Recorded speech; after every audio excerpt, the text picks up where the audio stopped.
জীবনে যত বড় বিপদ আসুক, ডিপ্রেশনে যদি পড়ে যাও, কোনো সমস্যায় পড়ে যাও, মানে আর কোনো রাস্তাঘাট দেখতেছো না, এখন দেখতেছো দেয়ালে পিঠ থেকে গেছে, চারটা কাজ করবা, ইনশাল্লাহ তুমি ডিপ্রেশন থেকে বের হয়ে আসবা। সর্বপ্রথম কাজ হইলো 2 রাকাত নামাজ পড়ে ফেলবা। উজু করে 2 রাকাত নামাজ পড়ো। নামাজ পড়ে তুমি আল্লাহ তাআলার কাছে পরামর্শ চাইবে, আল্লাহ আমি তো এই সমস্যায় পড়ে গেছি, আমার তো হঠাৎ করে বাবা মারা গেছে, আমি তো এখন চোখে কিছু দেখতেছি না, আমি তো এই অন্যায়টা করে ফেলছি, আমি কি করব? আল্লাহ তাআলা তোমাকে পরামর্শ দিবে।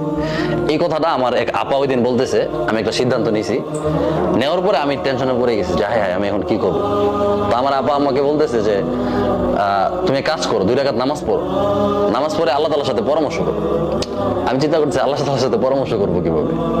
2 রাকাত নামাজ পড়ছি, নামাজ পড়ে আমি আল্লাহকে বলছি যে আল্লাহ আমি তো এমন একটা সিদ্ধান্ত নিছি, কি করব। তখন দেখি আমার মাথায় নানান চিন্তা আসতেছে, বুদ্ধি আসতেছে, পজিটিভ।